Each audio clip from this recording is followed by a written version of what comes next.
Ghanaian smallholder farmers to agricultural and financial markets in Ghana and in West Africa to secure competitive pricing is the mandate of Ghana Commodity Exchange. This week, the Ghanaian farmer interact with the institution to find out more the benefits smallholder farmers stands to gain by becoming members. This program is proudly brought to you by Lizzie Tomato Mix. Get interactive on our social media platform on Facebook, LinkedIn, Instagram, and YouTube, The Ghanaian Farmer. My name is Enyonam. I'm going for a quick breather. I'll be right back after this. Stay tuned. Thanks for joining us on The Ghanaian Farmer. My name is Enyonam, and this episode is what I call Beyond the Farms. Let's engage the institutions that work hand in hand in promoting the economic sustainability of the farmers as well as the economy as well. And one of this institution happens to be the Ghana Commodity Exchange. Standing next to me is Mr. Robert Owu. He is the COO here, and he is going to interact with us and tell us more and all that we need to know about the exchange. Thanks for joining us, Mr. Robert. Thank you. Now, briefly, if you are to tell us an overview in summary about the Ghana Commodity Exchange, what is exactly about it? Okay. Thank you very much, and good day to your viewers. The Ghana Commodity Exchange is basically a marketplace where buyers and sellers come and sell their commodities. The only difference between the Ghana Commodity Exchange and the traditional market like the Ghanaian market or Operationgs market is that the sellers don't bring their commodities to the trading floor to do their trade, but rather the sellers bring the commodities to a GCX warehouse, and then they are issued with what we call the warehouse receipt. Okay. This is just a paper, but it acknowledges that you have this particular commodities in a particular warehouse, and then electronically they do their trade on a platform. So whoever is buying do not necessarily see the physical commodity before they purchase it. What they see is that receipt and the details of the receipt. And once they purchase whatever is on the receipt, they then go to the warehouse and then pick up their commodities. Nice. So that's the difference between us and the open market. Open market. Excellent. Now, what is the role of the commodity exchange in the agricultural value chain and the economy as a whole? Yeah. So if you look at the agricultural value chain, it starts right from when the land is acquired, tilled, planting, harvesting, exactly, till it gets to the end user. We play a role in the post-harvest section of the whole value chain. Right. So after all the tilling of lands, planting, harvesting is done, the exchange now serves as the facilitator to ensure that the end user, who is usually the buyer, gets the commodity on the right quality and the right price. Okay. Now, in that case, let's talk about membership. How does an ordinary farmer, my father, my grandmother, who is a farmer, how do we become a member? What forms do we pick? Where do we go to? Who do we speak to? Let's talk about membership. Okay. So you are right. The GCS is a membership-based organization. And when we say it's a membership-based organization, what we mean is that only those who have been designated as members of the Ghana Community Exchange can actually trade on the platform. Okay. That's what membership is all about. Okay. It doesn't mean that if you are not a member, you can't get trade access to the platform to sell your goods. Right. So this is what happens. A member, we have two different categories, broad categories of membership. What we call trading members, and then what we call the broking members. Okay. Or in other words, you could say those who buy and sell for themselves, and those who can buy and sell on behalf of others. The farmers. Okay. Yes, exactly. So it's either, and you want to be a member so that you buy for your processing plant to use in your processing plant, or Robert wants to buy or wants to be a member so that you'll be able to buy for a farmer or sell for a farmer. Okay. Okay, so those are the two broad categories. What we've done is to enable us to accommodate everybody within these broad categories.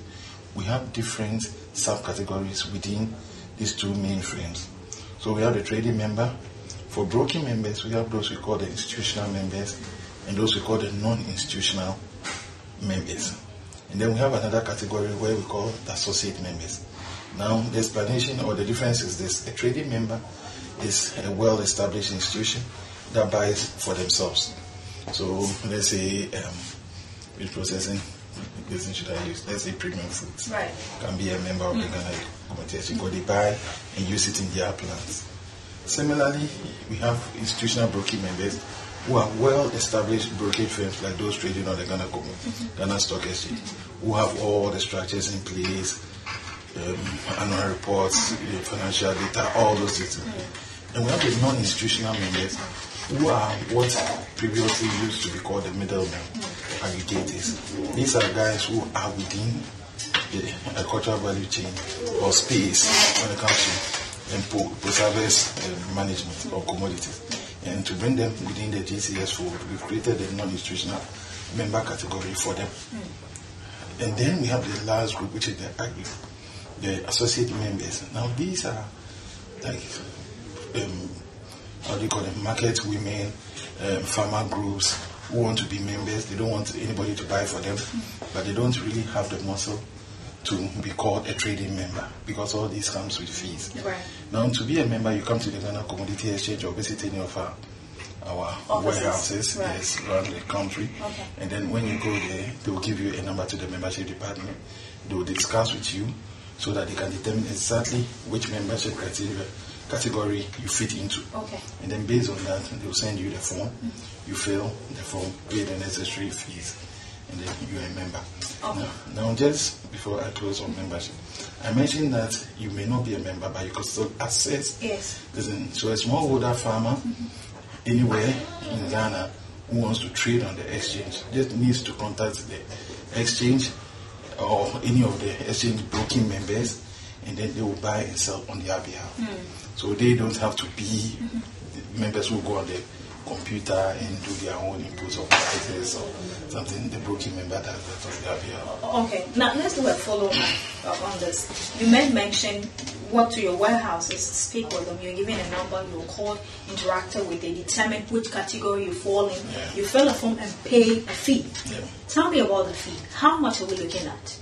It ranges, depending on the category. So, for example, a trading member's fees, including processing, is about 4,550. Okay. Including, that's a yearly fee, and then it's renewed annually. Remember, we are a regulated entity, so these fees have been approved by the regulator with the Securities and Exchange Commission. Okay. For an institutional member, they pay something around, I think, 2,230. So, and then you have the non-institutional members who pay something around 1,500. Associate members, who are usually the market women and farmer groups, they pay around 550 to be members. If you had not mentioned, I would have come after you, because I wanted to know how much a smallholder farmer is going to pay. Are we able to afford 5,000 or the 2,000? Very well. Now let's go to the benefit. What benefit does a smallholder farmer or a commercial farmer or anybody who wants to trade with the exchange stands to benefit? Okay, so I like to always, anytime I talk about trade, I want to talk about the sell side and the buy side. Right. Hand in hand. Yeah, exactly. As a seller on the exchange, that means you brought your commodities to a GCS warehouse and you deposited it. One, you benefit from the quality assurance process, where if the commodity comes and there are some impurities in them, we do the cleaning. If the moisture is too high, it gets dried to give it that quality that the buyers would want. So that's one. All our warehouses are insured, not just the building, but both the building and the commodities that are in the warehouse. So compared to, say, if you're a farmer who sends it to, say, the marketplace and stores, if there's fire today in the marketplace, you lose everything, because those markets are not usually insured. But with our warehouses, the commodities are insured, and the building itself is also insured, so you benefit from that. We do frequent fumigation of the commodities so that we can maintain the standard of the commodity. And so if you bring a commodity that is certified as, say, a grade 1, you are assured of anytime you want that commodity or that commodity is sold off, it's still a grade 1. Again, unlike certain practices within the market where if you take your commodities to somebody, the person could tell you to come within 14 days for your money or 30 days for your money. On the Ghana Commodity Exchange, it's a T+1 settlement system. What that means is that if you trade today, not when you deposit, but if there's a trade today, you get your money within 24 hours. The only time, and that's a caveat, the only time it goes beyond the 24 hours is maybe if there's an issue with the bank, or maybe interbank transfers cause some problem, maybe account number mistake, things like that. But other than that, within 24 hours of a trade, you get your money. Okay. So these are benefits that for the farmer or the seller they could get that they will not get from the ordinary market. Again, if you take the buy side, for the buyer, he doesn't have to send people all over trying to get a commodity. It's like a one-stop shop. You come, you 1,000 bags of maize of a certain quality. You are sure of it.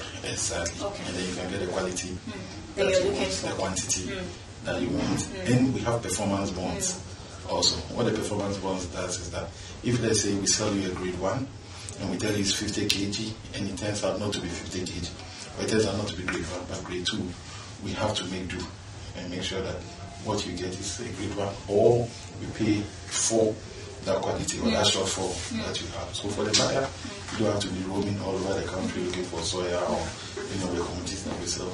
Come to the GCS. Once they are sellers, we also bring it to the GCS. We'll let two of you together. And the system is electronic, so there's no human intervention when it comes to the price negotiation. Seller puts in their price, buyer puts in their price, the system matches automatically. So that's a benefit to them. How many times in a year do you open registration for people who wants to become members to farm? All year round. All year round. All year so round. I can any day. walk in any day. Any day. Okay. You can walk in. Okay. Any day our warehouses are open. Right. Even during the holidays, our warehouses are ready to accept commodities in there for trading purposes. The only time the trading system will not be open will be during public holidays. Okay. Normal statutory holidays. Other than that, it's open all year. Now, all that you mentioned, fumigation, insurance, and all that, against theft and everything, do farmers have to pay extra fee for that you do on your behalf?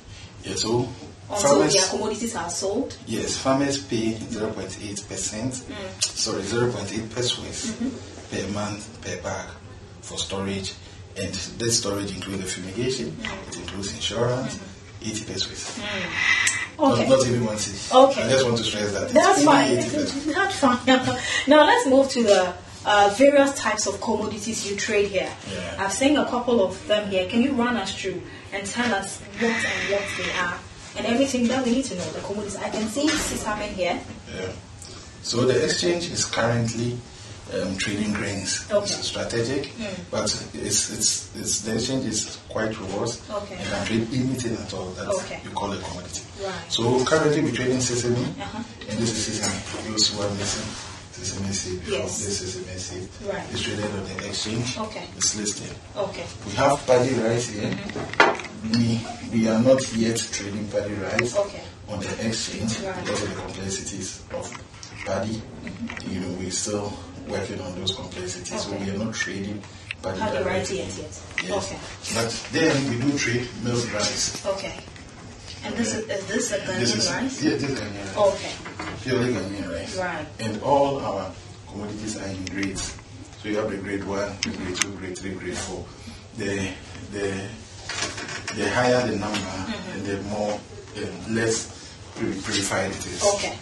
So we do milled rice. We do soya, beans, also grade 1 to 4. Okay. It's also traded on the exchange. Okay. This is white maize, and also we have different grades for it. This is, I think, a grade 2. Okay. So if you compare this grade 2 to this, which is a grade 4, there's a difference. you will see a difference. Yes. This one has a lot of chaff in there. Yes. This one doesn't. It's more clean. Exactly. So that's what differentiates them. Okay. Then this is raw cashew now. Mm-hmm. We don't yet trade it on the electronic platform as a spot exchange. Okay.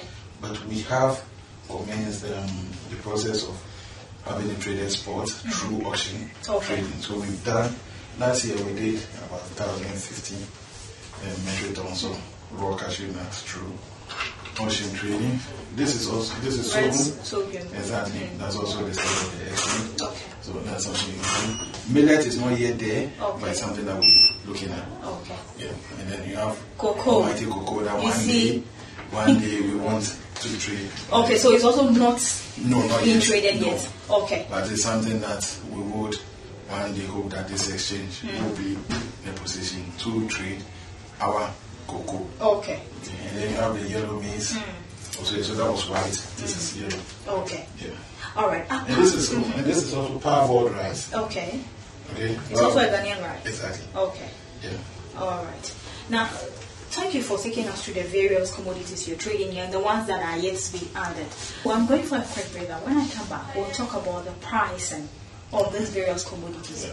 Who determines the prices? What's the difference between the prices you are trading here as against the open market? My name is Enunam and this is Ghanaian Farmer. This episode is Beyond the Farm. We've visited a lot of farms. We've spoken to a lot of farmers. It's time for us to engage the institutions that help them in trading and also help them, be sustainable economically wise. I'm going for a quick break. I'll be right back after this.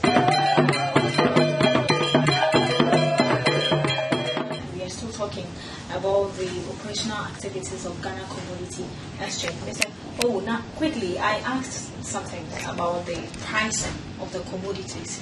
When you go to the open market, the market woman has the power to say, by the way, 600,000, where you go 100,000. Who determines your pricing for you? And how is different from the open market, your pricing? Yeah. So, first of all, I said we trade in grades. So you have a grade 1, grade 2, grade 3, grade 4.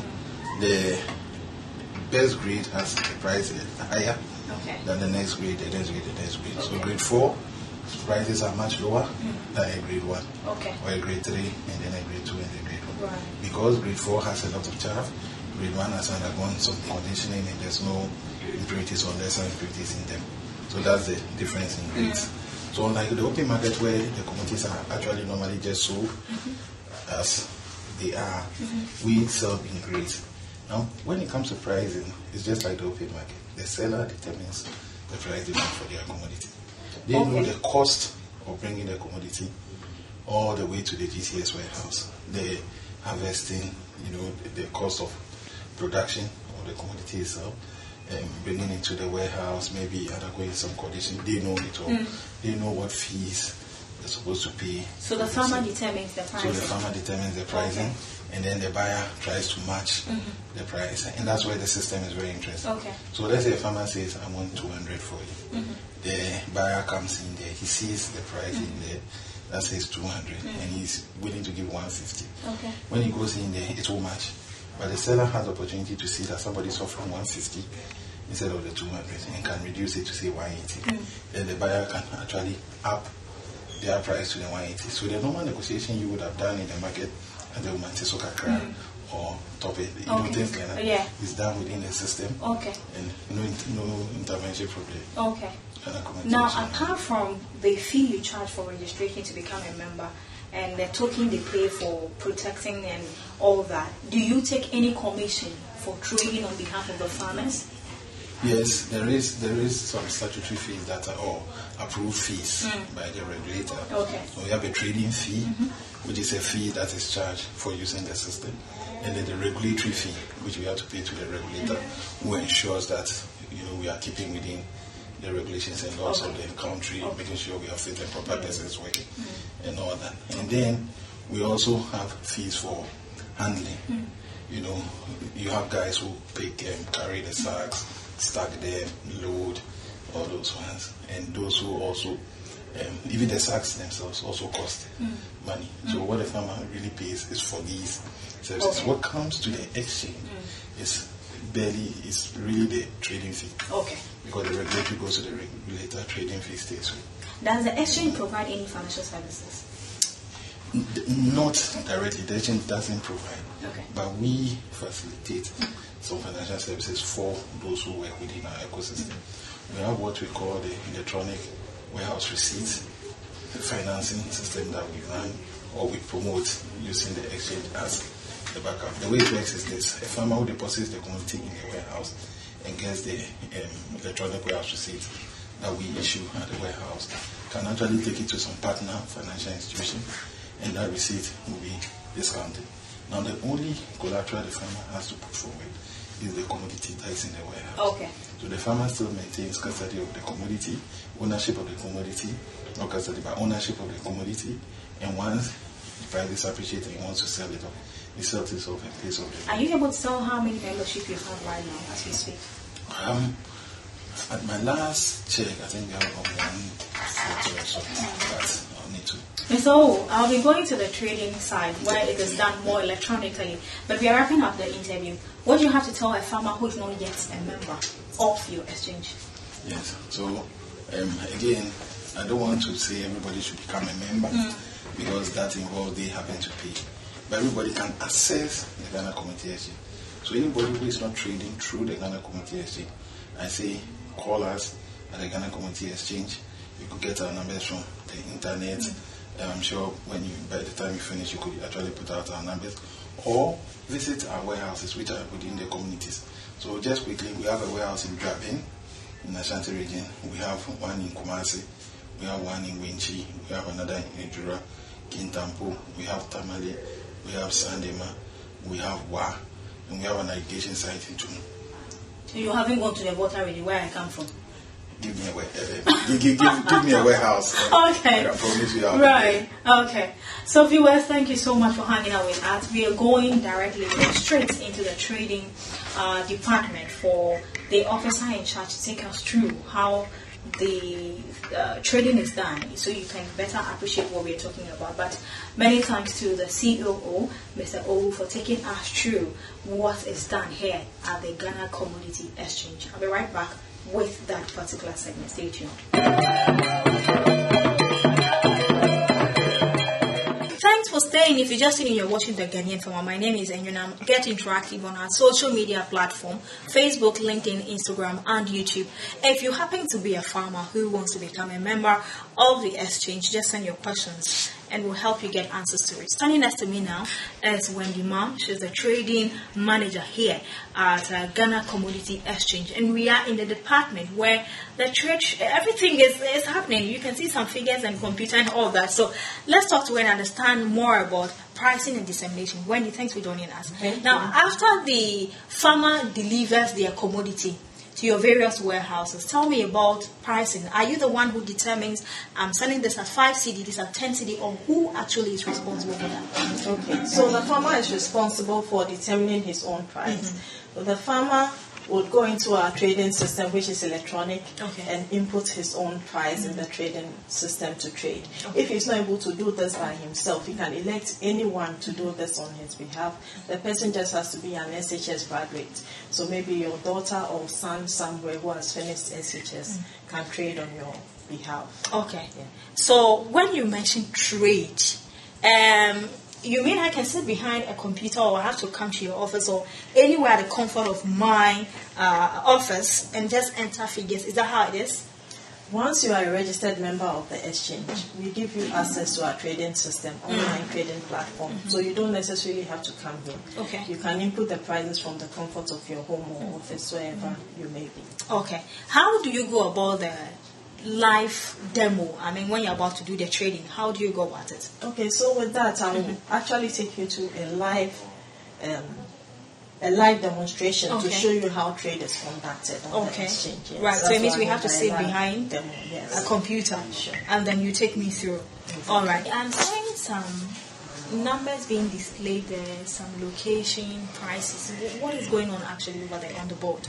Okay, so this is what we call the ticker board. Okay. It's giving live information on what is going on in the trading system currently. Right. So you get to see the best buy prices in the system as well as the best price on the sell side.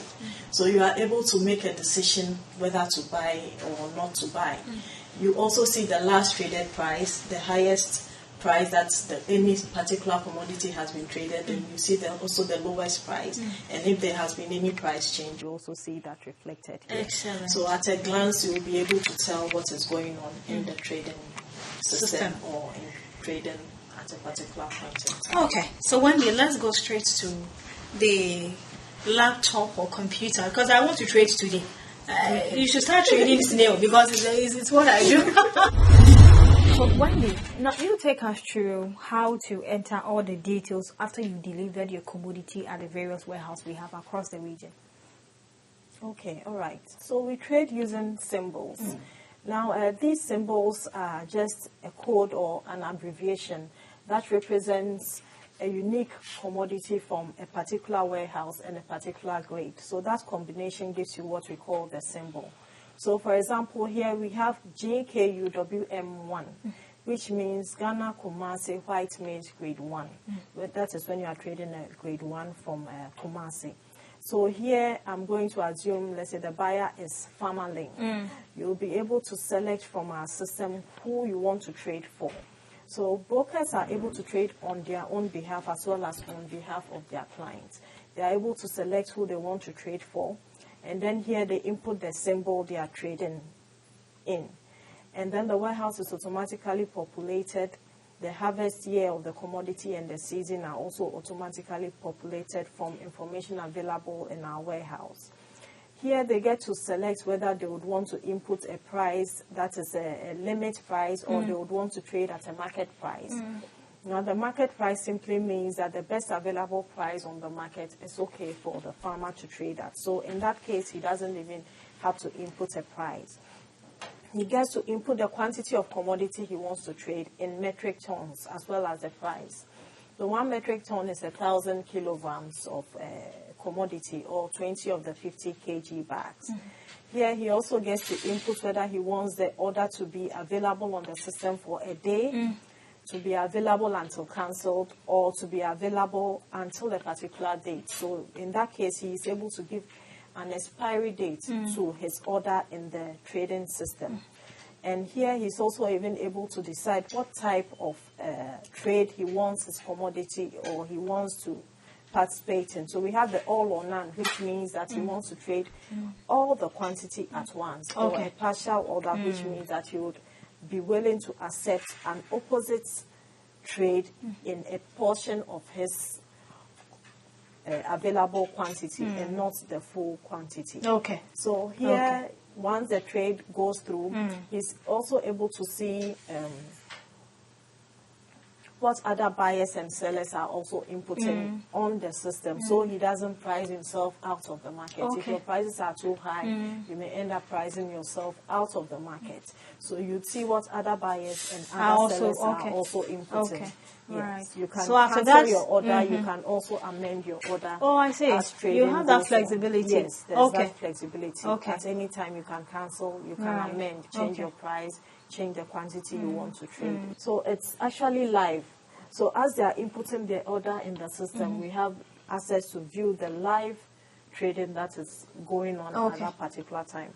And once trading is completed, we send a settlement advice to the bankers. We don't even have to call the farmer or the or the broker. Or the broker. We don't have to call them. We send an advice to the bank, and within the next day, that is 24 hours, T+1, the money will be in their account. All right. Wendy, thanks so much for your time. Really appreciate it.